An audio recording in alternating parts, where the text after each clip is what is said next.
그래서 이런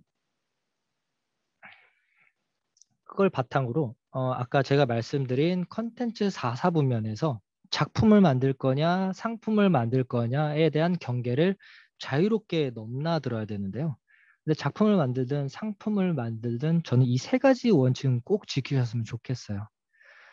사람들이 지금 당장 떠오르는 트렌드 하나 때문에 정말 대충 만드는 경우가 정말 정말 많습니다.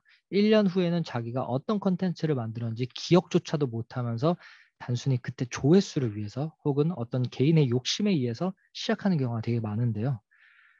근데 그거를 방지할 수 있는 세 가지 질문은 저는 요거라고 생각합니다. 제작하고자 하는 것에 정밀한 목표를 설정을 하고요. 그리고 반드시 본인의 스타일을 시각화하는 게 되게 중요합니다. 생각에서 머물지 않고요. 메모나 어떤 포토샵이든 뭐 그림을 그리든 반드시 시각화를 하십시오. 처음에 이게 엉성화 하더라도 무조건 쏟아내야 됩니다. 되게 중요한 작업입니다. 그리고 나서 어떤 결과가 나오든 간에 이 컨텐츠가 3년 후에 다시 재평가 받았을 때도 쪽팔리지 않은가를 다시 한번 점검을 해야 됩니다. 제가 오죽하면 쪽팔리지 않는이라고 키워드를 쓸 정도로 이거는 되게 중요한 요소입니다. 분명히 만들다 보면 100% 중에서 한 40% 정도는 날아갈 수 있습니다. 그게 내 글쓰기가 조금 힘이 없던가 혹은 연출 방식이 좀 과했다라든지 이런 부분들이 어쩔 수 없이 나오게 되는데요. 그런 부분들조차까지도 최소화하면서 많이 부딪혀 보는 거를 좀 추천을 드리고 싶습니다. 그리고 반드시 그 컨텐츠는 누구를 위한 것인가에 대해서 꼭 생각을 해보시길 바랍니다. 아까 자기만의 작품을 만드는 게 중요한 건지 아니면 상대방이 꼭 듣고 싶었던 정보를 만드는 건지 좋은 판단을 하셨으면 좋겠습니다. 결국에 조회수, 금전 확보 같은 경우는 그때 단기적으로는 참 좋은데 크게 기억에 남지 않더라고요. 마치 제가 아까 이 관장밈 컨텐츠를 제 컨텐츠를 보여줬는데 저는 한 200만이 넘어가서부터는 저 조회수가 되게 의미가 없어지더라고요. 근데 저렇게 내가 접점이라고 없을 것 같은 그런 춤 컨텐츠랑 연결됐다라는 그 강한 희열만, 그 감정만 남더라고요. 네. 결국에 그래서 조회수만 목표로 하게 되면 금방 뭐랄까 감정이 메말라 갈 수 있을 겁니다. 왜냐면 계속 그것만 집착하게 되더라고요. 네. 저도 이걸 발행한 이후에 이런 컨텐츠가 나왔으면 좋겠다라는 막연한 바람도 계속 있었는데 그런 컨텐츠는 사실 나오지는 않았거든요. 그렇지만 이제 다른 방식으로 좋은 이익을 저는 얻게 됐는데 결국에는 컨텐츠를 만들면서 느끼는 거는 개인의 욕심이 먼저 앞서면 잘 되는 경우가 거의 없었습니다. 네. 그리고 소비자들도 그걸 금방 알아챕니다. 네. 그렇기 때문에 가급적이면 단기적 사고보다는 장기적 사고를 할 수 있는 이 세 가지 물음에 대해서 꼭 한번 살펴봤으면 좋겠습니다. 이 기획을 정밀하게 디테일하게 그리고 시각화해야 되는 이유는요. 나중에 여러분들이 어떤 사업과 어떤 컨텐츠를 만들지 모르겠지만 저 같은 경우는 지금 온라인 컨텐츠와 오프라인 컨텐츠를 둘 다 만들 수 있는 행운을 지금 누리고 있거든요. 위에 거 같은 경우는 프레디 머큐리, 이제 퀸이라는 유명 가수인데 저의 첫 유튜브 영상이기도 합니다. 실제로 저는 이 유튜브 영상을 만들 때 미니 피규어가 이렇게 저절로 움직이지는 않지만 움직이는 듯한 느낌 그리고 무대에서 사람들이 이 사람에게 열광하는 느낌을 담고 싶었다라는 그 스케치가 남아 있었더라고요. 제 본능적으로 그거를 그려놨었는데 그걸 바탕으로 저의 첫 유튜브 영상을 만들었었고 이런 보라색이 펼쳐지는 요 뚜껑을 위로 싹 열면 저절로 열리는 구조의 종이 박스를 만들었어요. 제가 어떤 영상을 만들어 본 적이 없다 보니까 이런 식으로라도 역동적인 모습을 만들고 싶어서 연출했던 기억이 납니다. 그래서 첫 컨텐츠인데도 불구하고 한 6개월 동안 가만히 냅두니까 2만 조회수까지는 가더라고요. 당시에 이제 보헤미안 랩소디 영화가 나오고 나서 바로 올렸던 영상인데 유튜브 알고리즘에 의해서 어떻게 보면 노출이 된 거죠. 저만의 스타일대로. 하지만 이제 첫 영상이다 보니까 완급 조절을 못한 그런 경험은 있긴 합니다. 무려 10분이나 되는데 제가 이 컨텐츠를 봐도 조금 노잼입니다. 근데 그럼에도 불구하고 냅둔 이유는 나의 기록들이 어떻게 발전되는지를 보고 싶어서 그냥 내비뒀습니다. 네. 아까 제가 말씀드린 그 사람의 첫 컨텐츠가 뭔지를 살펴보라고 하는 것처럼 저도 이것만큼은 지우진 않았습니다. 남들이 제 컨텐츠를 봤을 때 어떻게 발전되는지를 보여주고 싶었거든요. 그리고 이제 요거는 예외상일 수도 있을 것 같아요. 오프라인 컨텐츠는 제가 실제로 지금 부천에 있는 사람북닷컴에서 제 피규어 파티라는 타이틀을 가지고 전시를 하는 공간인데요. 저는 이제 건축학과를 졸업하다 보니까 이런 공간 짜는 걸 굉장히 잘하는 편입니다.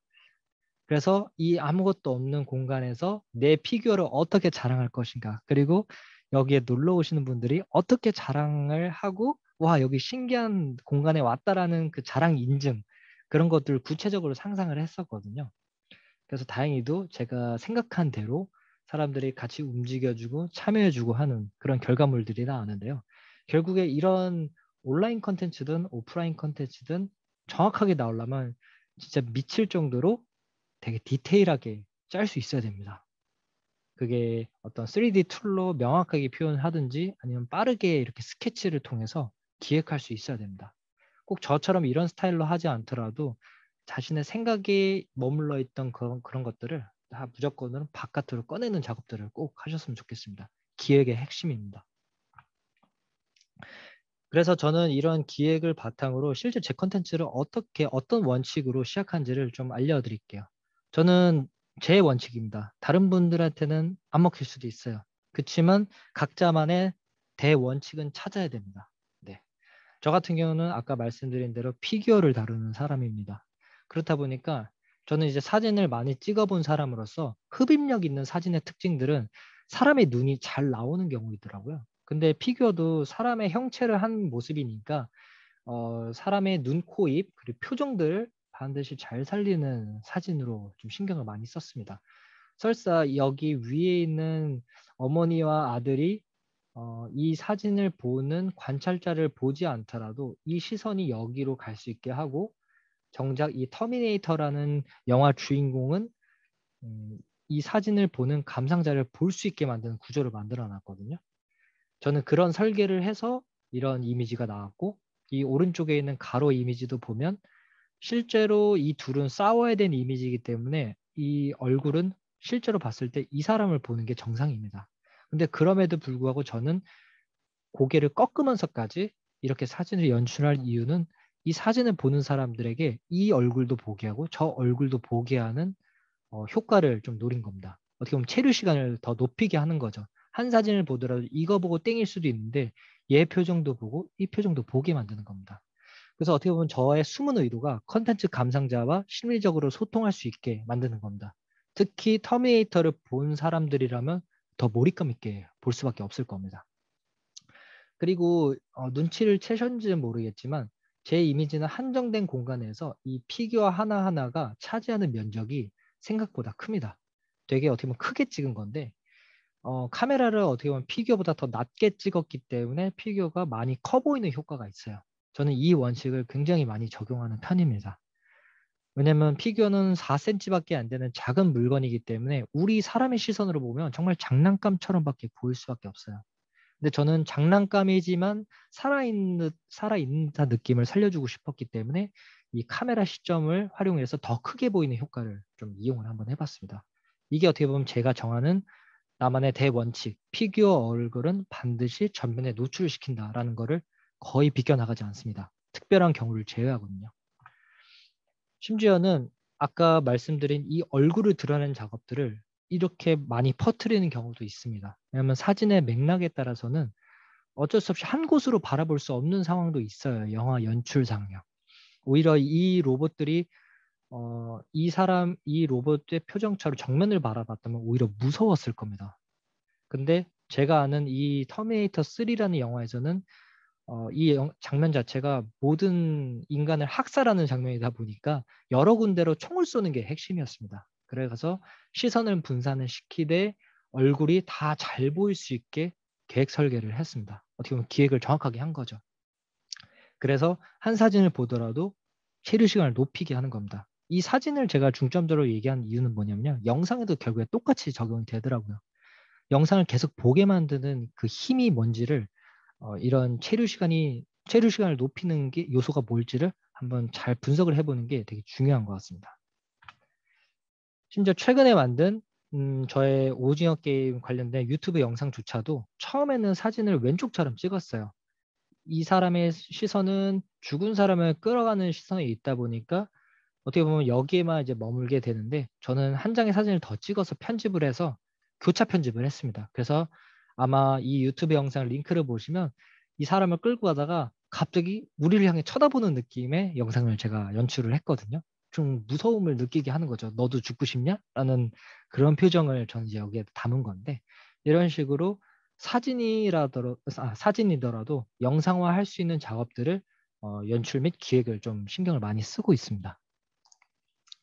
그 밖에 분명히 상황은 관찰자를 보는 시점이 아닌데도 불구하고 목을 이렇게 뒤로 완전 꺾어서 연출을 하거나 꼭 우리를 쳐다보지 않더라도 계속 머물 수 있을 만한 구조의 어떤 화면 구조를 만드는 게 저의 핵심 어떤 기술이라고 볼 수 있을 것 같습니다.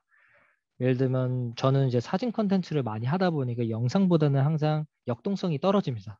그러다 보니까 한 장면의 어떤 요약본과 그 다음이 어떻게 되는지를 같이 이렇게 교차 편집해서 보여주는 경우도 많은데, 이렇게 사진 컨텐츠에서도 충분히 할 수 있기 때문에 영상을 다루는 여러분들은 더 쉽게 할 수 있을 거라고 저는 생각합니다. 그리고 저만의 이제 나만의 대원칙 두 번째는요. 저는 사진 속에서 어떤 이스터 에그처럼 부연 설명을 하는 어떤 한 줄의 문장이 있습니다. 저는 영화 관람을 좋아하다 보니까 포스터 모으는 걸 되게 좋아했고요. 포스터에는 어떤 그 영화 제목이 붙어 있거나 부제가 붙어 있는 경우가 많습니다. 저는 그거를 활용해 가지고요. 한정된 이미지 내에서 어, 이런 그 상황에 대해서 내가 부연 설명하지 않더라도 영화를 본 사람이거나 이 문장을 최소한 읽을 수 있는 사람들한테는 감정을 전달할 수 있게 하는 게 되게 중요하다고 봤습니다. 논리적이지 않고 거의 감정에 가깝습니다.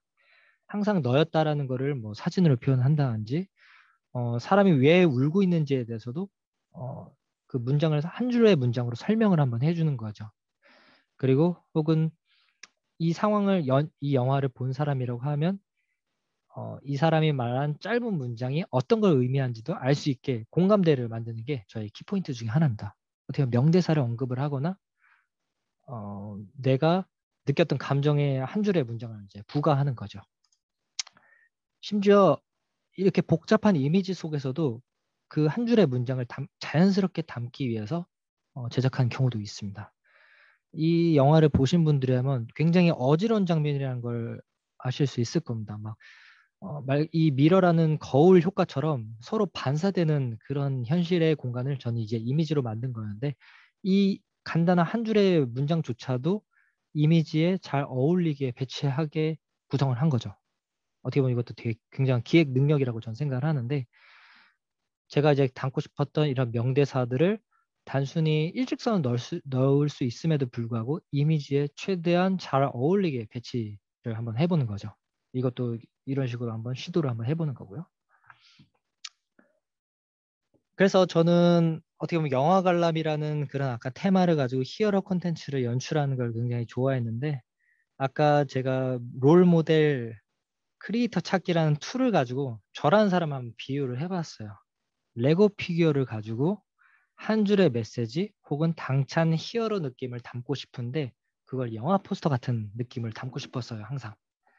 그리고 그 외에 피규어 사진을 찍는 사람들은 많기 때문에 내가 할 수 있는 디테일들, 배경 연출, 그리고 효과들을 이제 같이 부과를 한 거죠.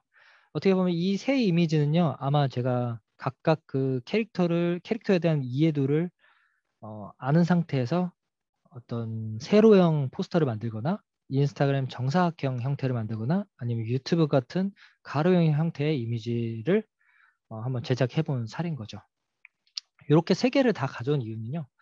저는 이 세 개, 어떻게 보면 인스타그램, 유튜브, 뭐 블로그 컨텐츠를 이 세 개를 다 해본 사람으로서 느낀 건데, 지금 빨간색으로 그려드린 이 가이드라인을 꼭 잘 기억을 하셨으면 좋겠어요. 모든 저희가 이제 시각장애인을 위한 컨텐츠를 만드는 게 아니라고 하면 대부분은 다 이미지를 컨트롤을 해야 되는데, 이 정사각형의 틀을 벗어나지 않는 범위 내에서 영상을 연출하거나 이미지를 제작하는 것을 굉장히 추천드립니다. 여기 내에서 뭐 반드시 얼굴은 가운데 있어야 돼요. 여기 이 교차되는 지점에 눈이 있어야 돼요. 이런 걸 전 얘기하고 싶은 건 아니에요. 그거는 상황마다 다 다르거든요. 그렇지만 이 정사각형 툴 내에서 가이드라인이 있는 상태에서 밀고 당기는 연습들을 정말 많이 하셔야 돼요. 이게 어떻게 보면 유튜브 썸네일을 만드는 원리이기도 하고 영상을 한 같은 영상을 찍을 때도 태가 다른 느낌, 시각적 연출이 다른 느낌에 많은 영향을 미치거든요. 그렇기 때문에 뭐 어떤 세로형이든 가로형이든 정사각형이든 반드시 이 정사각형 틀 내에서 어떻게 밀고 당길 것인가에 대해서 고민을 많이 하셨으면 좋겠어요. 요거는 반드시 꼭 기억해야 될 어떤 기술적인 팁 중에 하나입니다. 그런 노력들을 바탕으로 만든 게 지금까지 잠깐 보여드린 제 이미지고요. 네, 이제 강의를 좀 마무리를 하면 저는 영화 관람을 하는 걸 되게 좋아했고요. 그리고 풍경 사진을 이렇게 쭈그려 앉아서 찍을 정도로 되게 좋아했습니다. 그리고 피규어를 좋아했고요. 그런 모습들이 합쳐져서 저만의 이런 시그니처, 미니 시그니처가 나왔는데요. 사람들은 저의 얼굴보다도 이 피규어, 이 사진을 들고 있는 피규어를 많이 기억을 하세요. 그리고 제 손도 많이 기억을 하세요. 손이 예쁘다는 소리도 많이 들었습니다. 얼굴이 예쁘다는 소리는 못 들었는데 손이 예쁘다는 소리는 많이 들었습니다. 네. 그래서 제가 오늘 강의에서 다 말씀드리지 못한 저만의 얘기는요. 유튜브에 어떤 Draw My Life라는 걸로 한번 요약을 해놨으니까 여기에서도 충분히 보실 수 있을 겁니다. 어떻게 보면 여기서는 컨텐츠가 어떻게 성장하고 제가 어떻게 잠깐은 뭐 현타가 오기도 하고 성장하는 그 과정을 다 담았거든요. 그래서 여기에서 한 번 더 복습해 주시는 것도 감사할 것 같습니다. 네, 저는 이제 블로그부터 포스트, 그리고 인스타그램, 유튜브, 최근에는 이제 틱톡까지 만들었는데요. 아직 틱톡의 가능성에 대해서는 되게 무궁무진하는 거 알지만 제가 아직 그 기획 방향을 찾지는 못했습니다. 근데 유튜브나 인스타그램까지 다 달아본 사람으로서 틱톡도 그렇게 크게 어렵지는 않을 것 같습니다. 그래서 틱톡까지도 좋은 성과가 있으면 제가 순차적으로 뭐 제 블로그나 여러 채널을 통해서 제 노하우도 또 알려드리고 싶습니다. 그래서 제 강의는 여기까지고요. 대신 중고급 감사하게도 제가 이제 기획안을 냈을 때 중고급 강의까지 선택을 좀 해주셨더라고요. 그래서 제가 11월 1일에도 다시 오게 됩니다. 근데 이 앞서 이 당신의 기획이 남다르게 되는 것에 이 뿌리를 바탕으로 저는 어떻게 수익화까지 했는지를 11월 1일 날 말씀을 드릴 수 있을 것 같아요. 왼쪽에는 미니멀 스냅, 그리고 이제 오른쪽에는 게릿 하빗이라는 저의 독서 스타그램이자 자기계발 스타그램이고 그것들이 어떻게 더 파생돼서 다른 커뮤니티, 카페나 네이버 스마트 스토어에까지 어떻게 영향을 미치고 심지어는 협업하는 오프라인 매장과 제작자들에게 서로 수익 구조를 안겨줄 수 있는 그런 노하우까지 좀 알려드리고 싶습니다. 어떻게 보면 정말 제목대로 특정 카테고리다 보니까 유효하지 않을 수도 있는데 저와 같은 이런 유사한 방식으로 성장한 거는 거의 못 봤던 것 같아요. 어떻게 보면 경쟁도가 없기 때문에 각자만의 분야에서 응용하면 자신이 선점하고 싶은 분야에서 1등이 될 수 있는 좋은 지름길이 되지 않을까 저는 생각합니다. 네, 그래서 이 강의는 11월 1일 날 뵙겠습니다. 그리고 저의 채널은 키워드로 조덕후 아카이브를 치거나 네, 한글로 치셔도 되고 영어로 치셔도 됩니다. 그게 구글이든 네이버든 다 상관이 없습니다. 네, 그래서 네이버 인플루언서 채널에 들어가 보면 제 연동된 채널들을 모두 보실 수 있고요. 저는 우리 모두가 무언가의 덕후라고 생각합니다. 각자 선택한 카테고리에서 멋진 덕후가 되셨으면 좋겠습니다. 저는 이제 수집가이자 이매지니어인 조덕후 아카이브였습니다. 그리고 오늘 이 강의를 들어주신 분들에게 좀 혜택을 좀 드리고 싶은데요. 제가 알고 있는 어떤 컨텐츠 비즈니스 컨설팅을 좀 해드리는 편입니다. 그래서 오늘 강의를 쭉 들으시면서 제가 좀 비약적인 설명이 있거나 혹은 이 채팅방에서 얘기하지 못했던 고민들이 있으시면요. 자유롭게 형식은 없습니다. 자유롭게 메일로 정리해서 보내주세요. 제가 따로 어떤 형식 틀을 보내주지 않은 이유는요. 각자 작성하시는 분들의 그 정리하는 실력이나 고민되는 정도가 고민되는 정도를 그냥 그 날 것 그대로 좀 보고 싶습니다. 그래서 그 메일 주소는 제가 마지막에 알려드릴 거니까 그때 한번 메모를 한번 해주시고요. 이 1번과 2번에 대해서 잘 정리를 해서 저한테 메일을 주시면 오늘 보신 강의 자료와 그리고 위에 예시로 드린 저 유료로 진행되는 컨설팅 가이드 자료를 무료로 보내드릴 겁니다. 본인이 써주신 이야기를 바탕으로 제가 보는 관점으로 해석을 한번 해드릴 겁니다. 그래서 단점은 극복을 하고 장점은 더 극대화할 수 있는 좀 계기가 됐으면 좋겠습니다. 네, 저의 강의는 여기까지고요. 11월 1일 날 4시 반에 다시 뵙겠습니다. 그리고 저의 강의를 들어주신 모든 분들께 감사드리고요. 제 메일 주소는 레전드 플러스 11 골뱅이 네이버닷컴입니다. L입니다. L. 네. 요거는 메모를 위해서 제가 한 1분이나 2분 정도 켜놓을게요. 네. 요거를 매일 메모만 해주시고 강의 들었던 내용들을 저한테 간단하게 만들어 주시고 네, 메일 보내주시면 저 답변을 드리겠습니다. 네. 아무튼 지금까지 한 1시간 5분 정도 제 이야기 들어주셔서 감사하고요. 다음에 또 뵙겠습니다. 다음에 또 뵙겠습니다. 네. 솔직히 말씀드리면 오늘 첫 강의인데 재밌게 들어주셔서 감사합니다. 저의 얼굴 공개와 함께 마무리하겠습니다. 안녕히 계세요.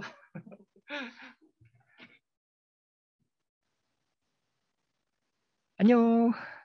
요게 제 캐릭터입니다. 네. 요게 제 캐릭터고요. 네. 네, 들어주셔서 감사합니다. 다음에 뵙겠습니다.